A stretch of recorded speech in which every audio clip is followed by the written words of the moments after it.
왜 바울은 동료들을 통해 말씀하신 성령의 말씀을 따르지 않으려고 할까? 심지어 아가보의 예언은 구체적이기까지 한 거예요. 내가 이 환상을 봤다는 거예요. 성령께서 말씀하셨다라고 얘기하는데도 불구하고, 거기에 들어간 핍박이 있는데도 불구하고 따르질 않는 거예요. 보통 여러분, 사람들이요, 누가 주변의 사람이 정말 좀 속된 말로 영빨이 세신 분이 내가 기도해 봤더니 이러한 불길한 일이 생길 거래 얘기하면 대부분의 사람 어떻게 반응합니까? 아우 그래요? 아우 그러면 안 해야죠, 안 해야죠 하겠죠. 근데 바울은 정반대로 결단을 한다는 겁니다. 바울이 교만한 걸까요?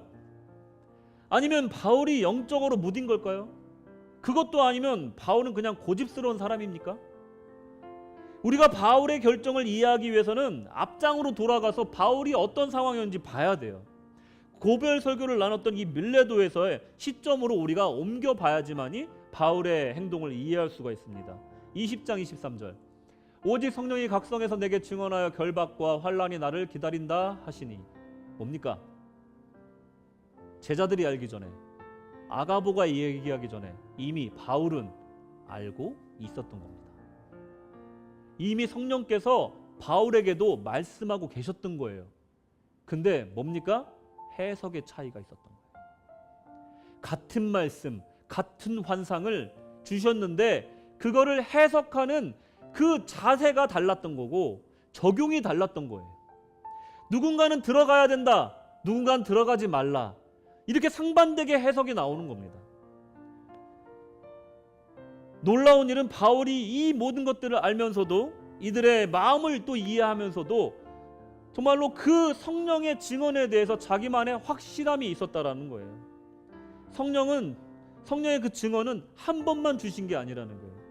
여러 성읍을 다닐 때 매번 주셨다는 거예요. 지속적으로.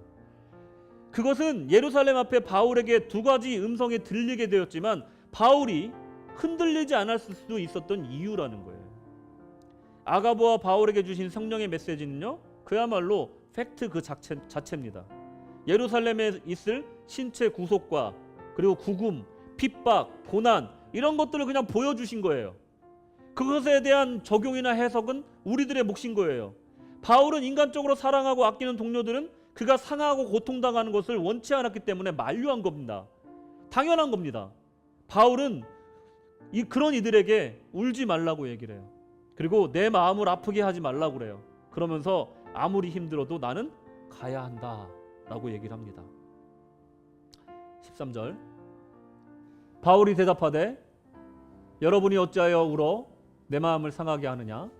나는 주 예수의 이름을 위하여 결박당할 뿐 아니라 예루살렘에서 죽을 것도 각오하였노라 하니.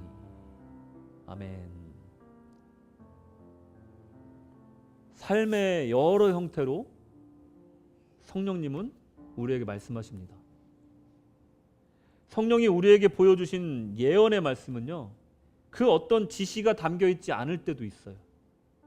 구약의 성경 인물들처럼, 아브라함이나 모세처럼, 아니면 초대교회의 이런 사도들처럼 좀 우리 주님께서 아니면 성령님께서 음성으로든 아니면 환상으로든 우리에게 정확한 지시를 해주시거나 메시지로 통해서 우리가 어디로 가야 될지, 무엇을 해야 될지 알려주시면 얼마나 좋겠습니까? 많은 여러분들이 신앙생활을 지금 해오고 계시지만 솔직히 여러분들 삶 속에 직접적으로 성령께서 말씀하신다고 느끼는 분들 그렇게 흔치 않을 겁니다. 왜냐하면 그분의 말씀하는 방식이 항상 그런 기적적인 방식을 이용하지 않기 때문에 그렇습니다. 항상 이런 환상을 보여주시는 거예요. 우리가 예상 가능한 그 상황에 대해서 우리에게 제시해 주시는 거예요.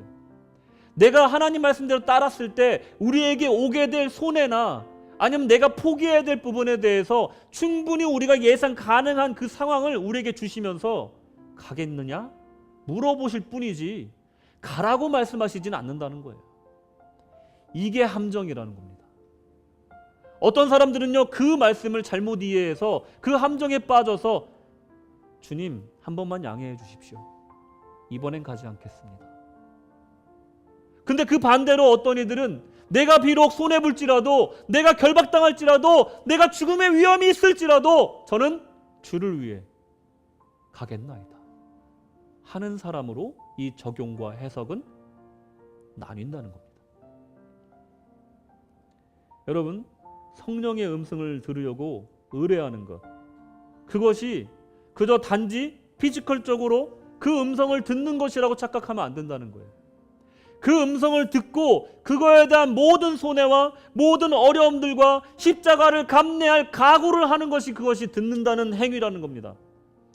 이 해석의 차이는요, 결국은 우리의 신앙의 가치관을 보여주는 거고 우리 신앙에 얼마나 깊이가 있는 것을 보여주는 거라는 거예요.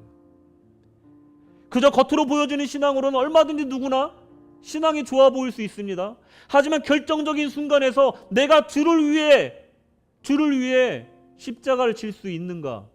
이것이 우리 진짜 신앙이라는 거예요.